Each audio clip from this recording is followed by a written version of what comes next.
to be an authoritarian. You promise everybody in the world to get elected. Prices will go down on day one. No more inflation.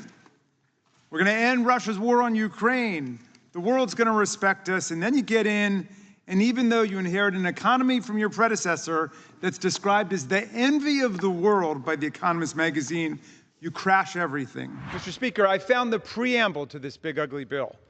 We the billionaires in our king, in order to deform and sicken our union, establish injustice, ensure domestic servility, weaken our people's defenses, undermine the general welfare, and reserve to ourselves and our posterity staggering debt servitude for eternity, do hereby instruct the Republicans in Congress to strip 17 million people of their health care, increase co-pays, deductibles, and premiums for everyone else, cut 42 million people off of nutritional assistance, increase the national debt by $4 trillion, trash renewable energy systems, increase our electric bills for the carbon kings, all to weaken and destroy the Constitution of the people of these United States of America. Please include this preamble in the legislative record.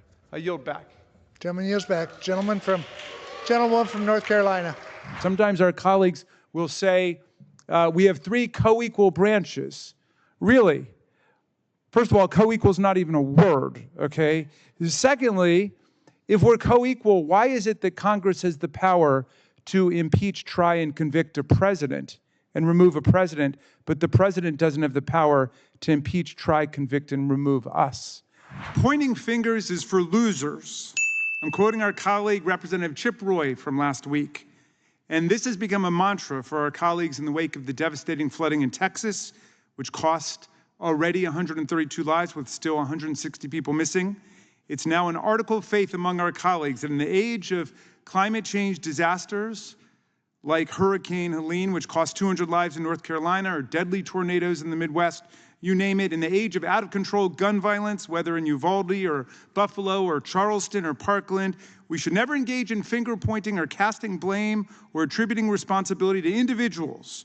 Although, of course, Donald Trump finger points and casts blame at Democratic leaders, as he did recently with Governor Newsom with the wildfires in California. But in any event, the point is, we don't really want to know which individuals are responsible. We should be addressing the underlying systemic problems like climate change, effective emergency response and planning, or mass gun violence and reducing access to military-style assault weapons, rather than vilifying people and casting blame on a partisan basis. Fine, let's adopt that rule. Finger pointing is for losers.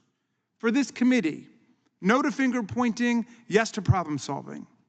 But this entire hearing is nothing but absurd political finger-pointing. And it's not even finger-pointing at people who actually run our government or occupy public office. It's finger-pointing at not-for-profit groups like Church World Service or HIAS, Lutheran Community Services, and the reviled philanthropist George Soros, who has given away hundreds of millions of dollars to make the world a better place. I don't like everything that every right-wing, not-for-profit group does in America or around the world, but I don't think it merits a full-blown congressional hearing. We didn't even have a hearing on the richest billionaire in the world, Elon Musk, who actually had a government job running Doge, destroying large parts of our government, firing tens of thousands of our federal workers. The Republicans didn't even call in Elon Musk for a hearing or have a hearing about what he was doing, but they want to have a hearing in 2025 about George Soros, all of the old, tired, exhausted, absurd conspiracy theories again. And I don't see any, and these witnesses can correct me if I'm wrong, I perused all their statements. I didn't see a single one of them allege a single crime, anything illegal going on. They just don't like the things that he invests in. They don't like what certain not-for-profit groups do. Well, I don't love everything that the right-wing not-for-profits do. Why are we having a hearing about this? What an absurd waste of time. The American people across the political spectrum are now demanding the release of the complete Epstein file. This is what President Trump and Vice President Vance and the whole Trump team was demanding up until the last couple of weeks when President Trump suddenly decided he wanted to sweep the whole thing under the rug. So there are now two approaches in Congress. We've got a bipartisan binding law which has teeth to compel disclosure of all the relevant material that America wants to see. But on the other hand, the Republicans in the Rules Committee just unveiled a meaningless, hortatory, fig leaf, Swiss cheese resolution that has no teeth at all. It doesn't even have dentures. It's all cavities, what they've offered. So we've got a choice now. We can go with a bill that would actually have teeth for enforcement, or a meaningless hortatory resolution that has all the legal force of National Chrysanthemum Month. Now, the original Massey bill asks for a comprehensive release from the Attorney General. And it's binding, which means if they don't turn it over, we can go to court. It's comprehensive. It includes everything from flight logs and travel records to individuals, including government officials, named or referenced in connection with all of Epstein's criminal activities, all of the entities involved. We want to know about all the immunity deals.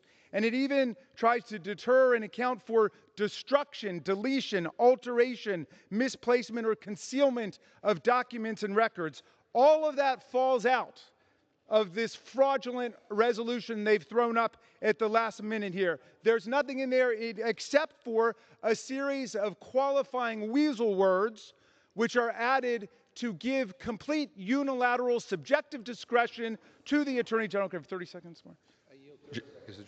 To give complete discretion to the Attorney General to decide what should be in and what should be out. So it starts off by saying, whereas our resolution says all documents, records, and communications, theirs says all credible documents, records, and communications. Well, who's going to decide that?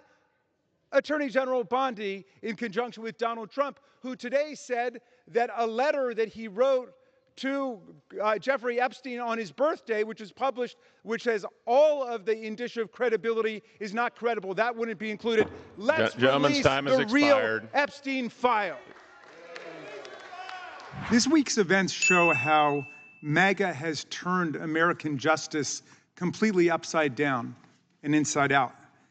Over the last week, we've been talking about a single rogue DOJ employee who unilaterally canceled more than $500 million in Department of Justice grants to local law enforcement and victims' rights organizations and those assisting the victims of rape and sexual assault across the country. That's what right-wing policies do. I would say to my friend, the chair of the full committee, we tried to restore that money. Nobody seems to know how any of this happened, but our colleagues didn't utter a word against our amendment, and yet they all voted against it. What else happened? Well, a 33-year-old January 6 rioter who assaulted our police officers at the Capitol, and he smashed the glass pane through which Ashley Babbitt climbed before she was fatally shot by a Capitol officer, was arrested again yesterday. This time they got him for burglarizing neighbors' homes. This was a guy who was pardoned by President Trump, now robbing houses in Virginia.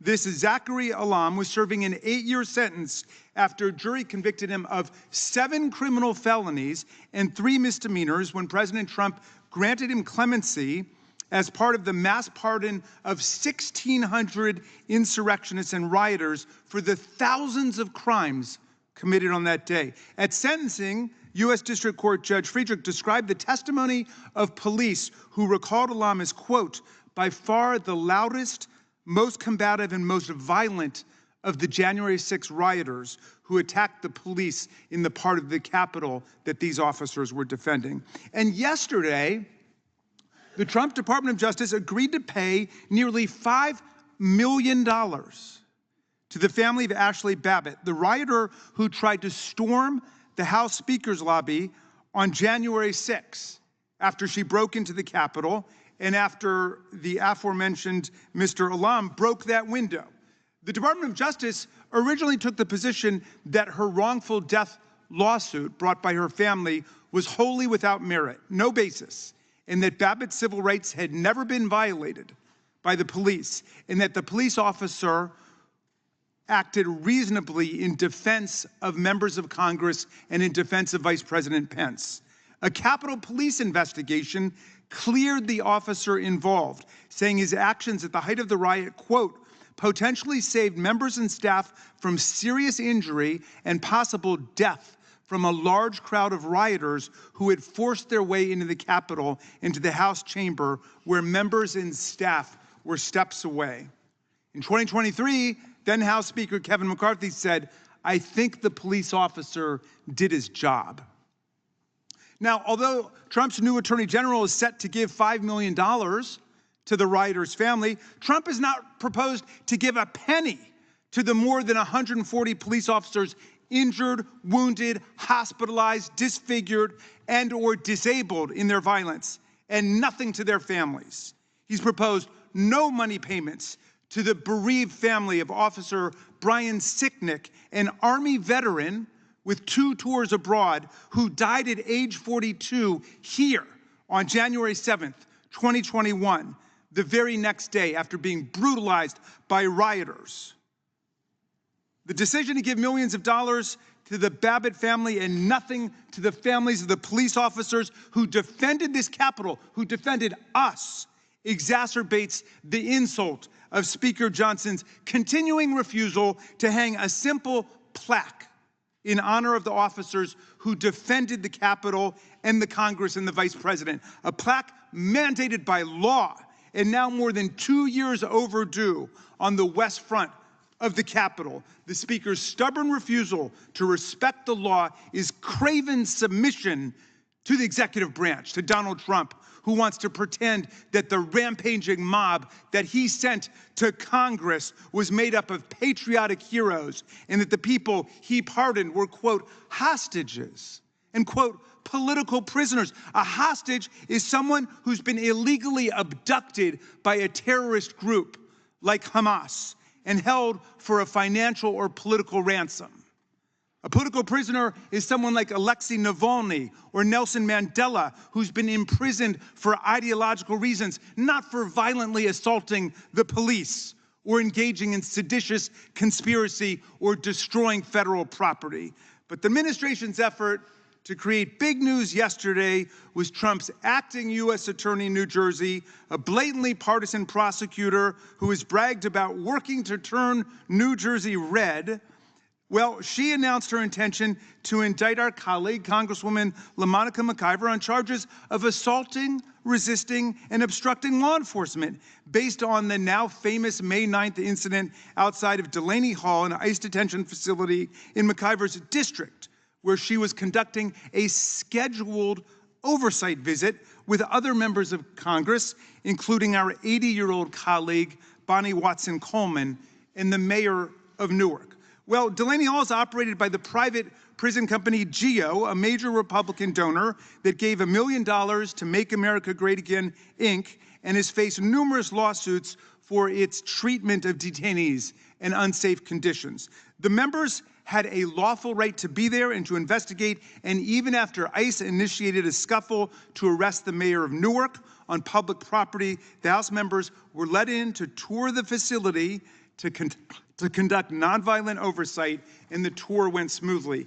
This indictment is a manifest fraud, clearly designed to distract America this week from the administration's savage and unpopular effort to strip 14 million Americans of their Medicaid and health coverage and 11 million Americans of Head Start, Meals on Wheels, and other nutritional assistance programs like SNAP. Representative McIver was, of course, executing one of the core duties of a member of Congress, oversight, pursuant to her precise statutory right to enter and visit an ICE facility. The Supreme Court has repeatedly held that oversight is a central element of the legislative process, because if we can't research the facts on the ground, we don't know what laws to pass. This, for the Department of Justice to charge McIver with assault, is an outrage against the Constitution, which protects members of Congress from civil and criminal prosecution for performance of their core legislative duties. It is also a scandal in light of the DOJ's constant backing of cop-beating insurrectionists, including with the shocking policy that these pardons can even apply to criminal charges wholly unrelated to the events of January 6th, as well as the DOJ's jaw-dropping decision to fire more than a dozen senior criminal prosecutors simply because they had worked on the January 6th case. Yet now we've got colleagues who celebrate January 6th insurrectionists actually calling for prosecution of members of the House for doing their jobs. Representative Buddy Carter called our colleagues rioters. Representative Bishop actually said this was an insurrection. I didn't know that was in his vocabulary, but this was an insurrection, and he said it was a debacle worse than 9/11. No police officers or ICE agents were injured at Delaney Hall. No one died. No one had a heart attack like Officer Fanone did.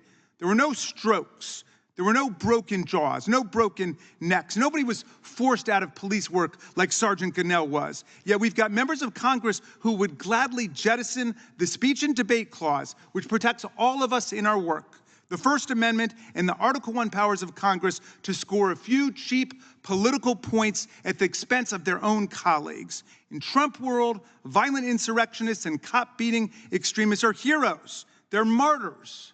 They're patriots. Members of Congress performing oversight functions are criminals and insurrectionists.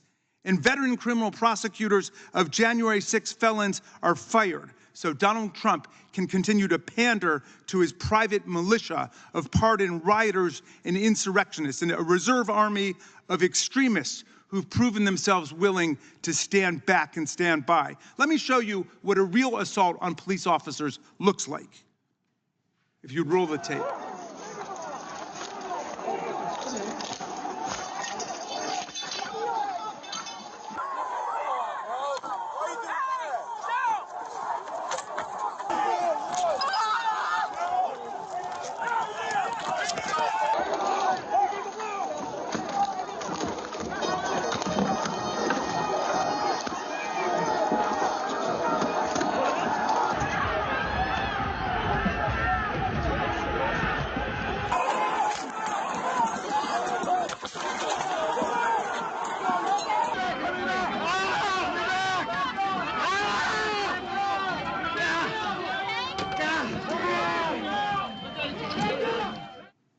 Mr. Chairman, if this is an oversight hearing on ICE and ICE believes a real assault took place in New Jersey, where are they?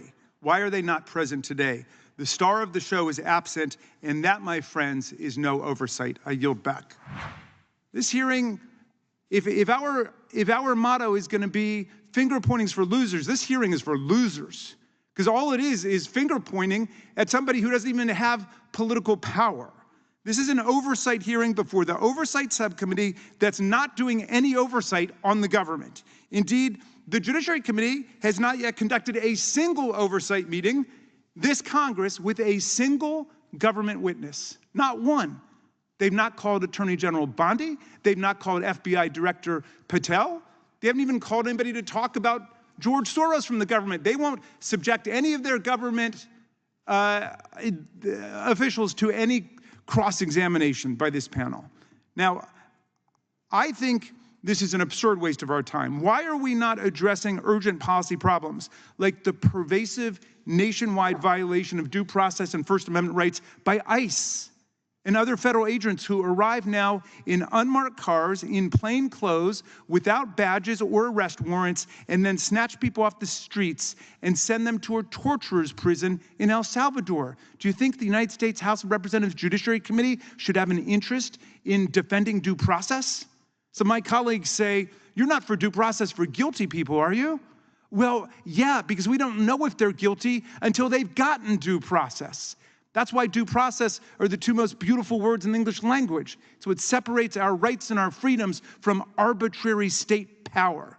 Why are we not addressing the threats to the security and safety of judges who are working to uphold the rule of law and now are subject not just to slander and defamation and signs all over Congress saying impeach this judge or that judge for standing up for the Constitution, now violent threats, not just to them, but to their family members? Why are we not addressing the mass firing of dozens of experienced crime-fighting federal prosecutors at the Department of Justice who've been fired en masse for the sole reason that they did their job and prosecuted police beaters, violent insurrectionists, and other rioters who attacked the Capitol on January 6, 2021 in order to overthrow a presidential election in the United States of America and attack our Constitution. Why are we not having a hearing about that? We could actually have a hearing. Here's something we could agree on, Mr. Chairman, on a bipartisan basis. Why don't we have a hearing on what the whole country's talking about right now? If you turn on TV and go on the internet, why don't we have a hearing about the continuing suppression and cover-up of the information in the Epstein files, about a child sex ring run by powerful people? The whole country, not just Republicans and MAGA, but liberal Democrats are in an uproar because President Trump, Attorney General Bondi, and their allies in the DOJ and FBI repeatedly claimed in public that the Epstein files have the names of power elite actors involved in human trafficking and sexual abuse of minors with convicted sex offender Jeffrey Epstein, and they promised to release all the information in the name of maximal transparency. You remember that? They said this would be the most transparent administration in the history of the United States. But now they're shouting nothing to see here, sweeping it all under the rug, steadfastly refusing to release the files despite broad bipartisan demand to release the Epstein files after everything they've said publicly. The Democratic members of this committee sent a letter today at 2 p.m. demanding that the president keep his word and release the files to the American people, and that Chairman Jordan call a bipartisan hearing where we can work together to get to the bottom of this. How about a hearing on that? Do any of my colleagues want to talk about that, or does everybody want to talk about George Soros? I'm curious to know which of my colleagues support our call for a bipartisan hearing on the Epstein files. So here we are at this utterly pointless hearing, spinning absurd, discredited conspiracy theories, again about George Soros. And again, I don't see a single claim of any criminality or illegality taking place. They don't like the guy's politics. I can find you 50 right-wing billionaires whose politics I don't like. So what? What an utter absurd waste of time this is. And it's an attempt to change the subject, obviously, from what America wants to talk about now, which is why, after promising for all of these years to release the Epstein files, will President Trump not release them? And we know they were friends, and we know they hung out, and we know there are all these pictures together. We know that Michael Wolff, Trump's biographer, said he saw photographs of Donald Trump and Epstein with minor-age girls. Well, where does that leave us? That doesn't look good if they then cover up all the information. Come clean and release the information, as the Republicans have repeatedly promised to do. So I look forward to hearing if there's any allegations of criminality or illegality. They should be turned over immediately to the Department of Justice today. Otherwise, this hearing, I'm afraid, Mr. Chairman, is for losers. It's about finger pointing at people who don't have any governmental power at all. It's old, recycled allegations, and we're not advancing the ball on anything. At the very least, the Judiciary Committee should be demanding that the Epstein files be made public. That is a bipartisan agenda. At least I thought it was. And if something has changed, please let me know. But I thought that we were all for that together, and we should move on that today. Thank you, and I yield back. Mr. Ranking Member, I thank you for your testimony and fundamentally disagree with you on everything. Without objection, all other opening statements will be included in the record. And we're now going to introduce today's... And please elaborate if you would, Mr. Chairman. I'm happy to hear it. I don't want to hold up the whole hearing, so it would take a considerable amount of time. It really would. And I want to give these fine gentlemen a chance from both sides of the aisle to place their testimony into the record. But we certainly could do that, and we may as we move along. The framers, the founders, were most seriously afraid of a president who would act like a mad king, drunk on power, avaricious and determined to take all other powers unto himself. Madison, in the Federalist Papers, defined tyranny as the collapse of all powers, legislative, executive, and judicial, into one power. That was the very definition of it. Well, Section 2 names the president commander-in-chief, not of the country, not of the government, but of the Army and Navy and the militias in times of actual service. So what is the core job of the president? the core job of the president is to take care that the laws are faithfully executed.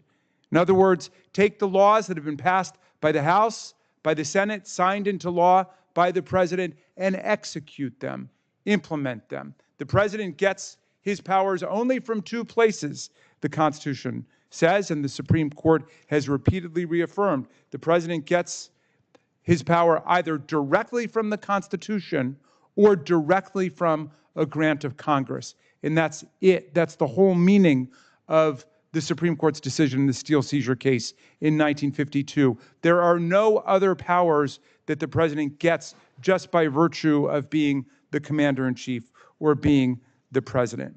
Well, Article 3 vests all judicial power in the Supreme Court and inferior courts to clarify legal rights and responsibilities in actual cases and controversies. As the court put it in 1803 in Marbury versus Madison, it's emphatically the province and the duty of the judicial department to say what the law is.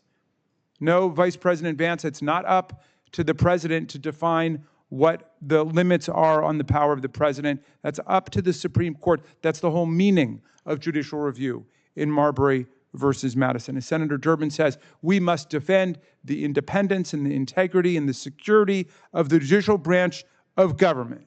And when 4 federal judges, 2 of them appointed by Democrats, 2 of them appointed by Republicans, struck down Donald Trump's executive order purporting to nullify birthright citizenship under the Constitution, a number of our colleagues in the House began to call for the impeachment of these judges without explaining what they had done wrong, without explaining any fallacy in their analysis, just calling for their impeachment. There have only been 15 federal judges impeached in all of American history by the Congress of the United States. And it's always for corruption or bribery or income tax evasion. It's for actually engaging in a crime, a high crime or misdemeanor, not because the Congress disagrees with their analysis, much less because Congress disagrees with their correct analysis of a legal problem. It's never happened before. The Bill of Rights was added to protect the rights and freedoms of the people against abuse by the government, whether it's a Congress passing laws that infringe on liberty, or a president making up laws, usurping congressional powers, or violating constitutional rights, or indeed states trespassing the rights of the people. Now, here's the amazing thing. The framers understood, like Lord Acton, that power corrupts and absolute power corrupts absolutely. And so they arranged a constitutional system where power would be vertically divided, shared and distributed between the federal government and the states and localities, as well as horizontally distributed among the legislative, executive, and judicial branches of government. And the branches would check one another's abusive ambitions, and the people would exercise their freedoms of speech, press, assembly, petition of government, and so on to counterbalance the tyrannical propensities of government generally.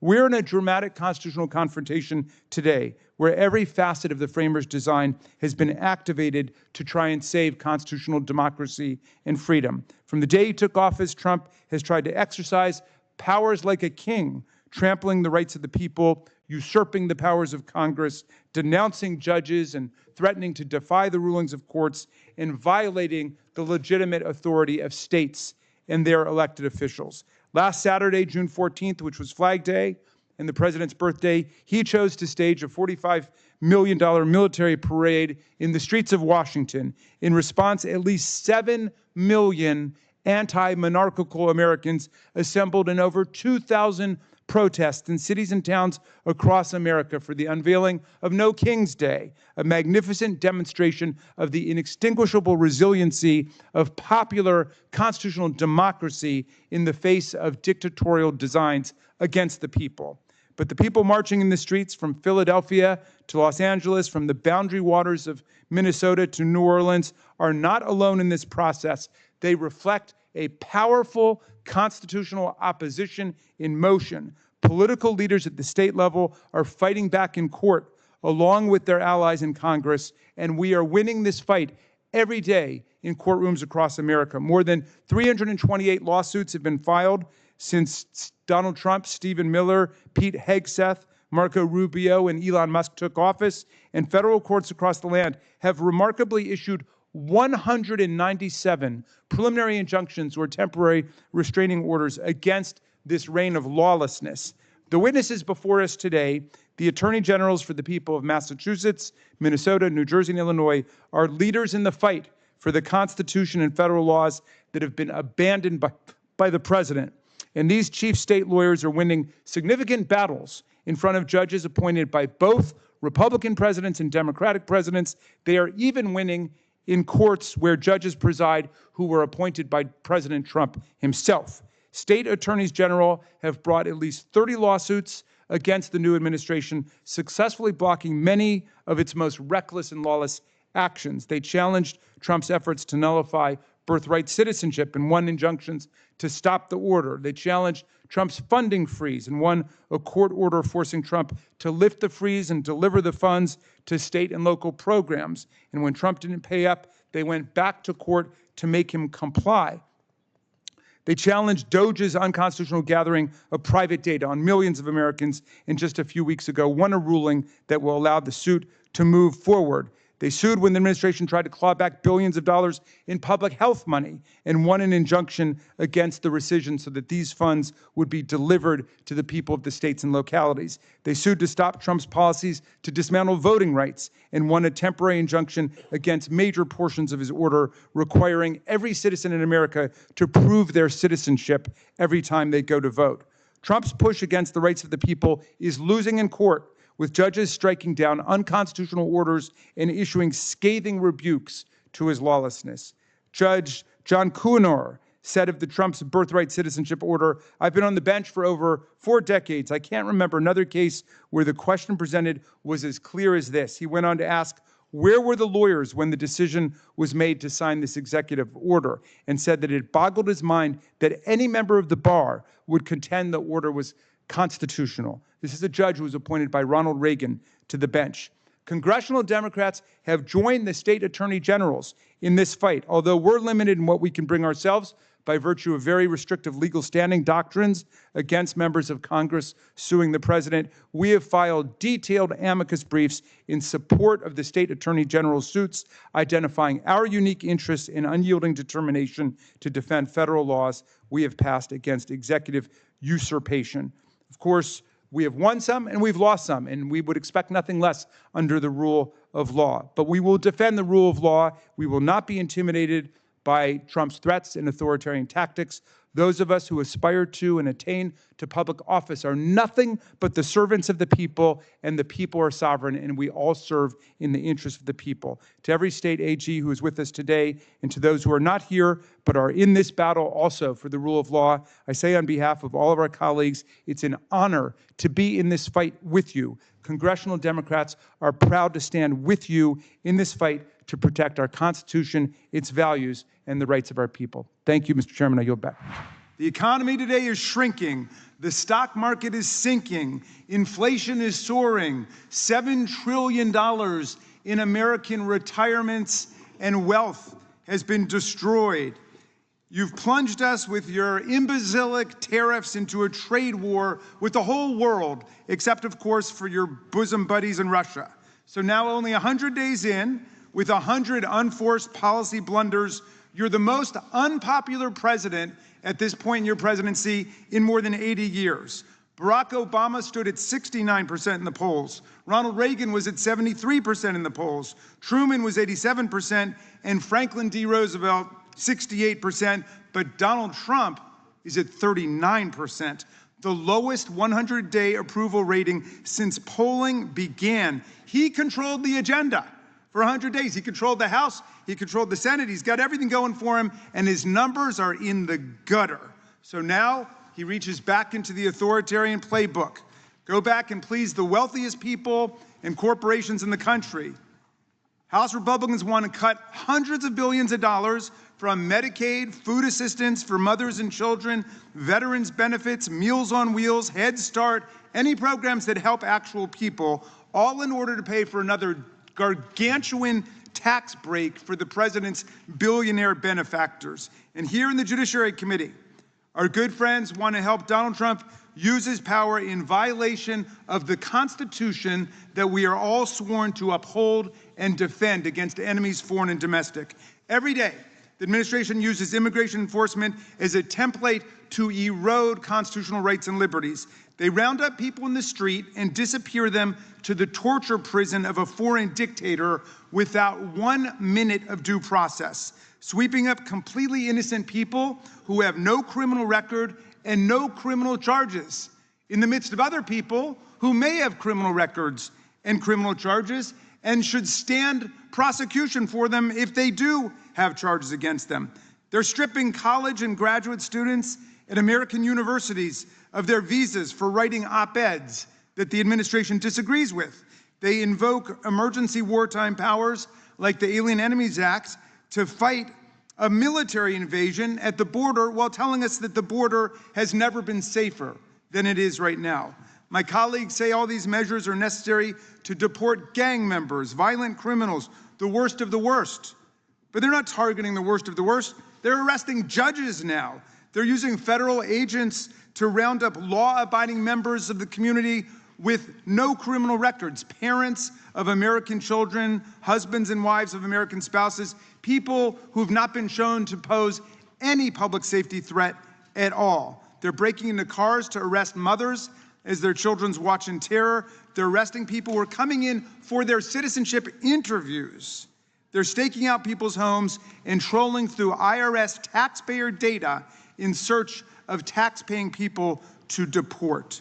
Look, we know how to remove people from the country who should not be here. President Biden's administration did that. We know how to do it legally, consistent with the Bill of Rights and the Constitution. But the Trump administration has discarded the rule of law. If he can sweep non-citizens off the street and fly them to a torturer's prison in El Salvador with no due process, he can do it to citizens too. Because if there's no due process, if there's no fair hearing, you've got no opportunity to object. And indeed, several American citizen children, including one with cancer, were flown to Honduras last week with no due process, as a Trump-appointed judge in Louisiana found. Now the courts have issued more than 95 preliminary injunctions and temporary restraining orders against this reign of lawlessness. But Republicans want to enable President Trump to keep going. This Judiciary Committee bill seeks to strip the courts of their power to hold an administration in contempt when the president violates explicit judicial court orders. And it doesn't stop there. While they try to defund the courts, they're forking over an astonishing $81 billion to the administration for more of these immigration roundups. The legislation includes a whopping $45 billion for ICE on top of its annual budget of $9 billion for family and adult detention centers alone. This bill is a blank check to the administration to do more of what we've already seen. And to make matters worse, as they race to spend more than $81 additional billion on this, Trump's own DOJ is terminating hundreds of millions of dollars in existing grants. They're cutting funding for county, state, and local law enforcement. They're cutting funding for opioid addiction treatment programs. They're cutting funding for crime prevention, and they're cutting funding for victims of rape, sexual assault, and violent crimes. The grants being cut support local police in solving and preventing crime. They help the survivors of abuse and assault navigate the legal system, and yet they're being wiped out by the Department of Justice.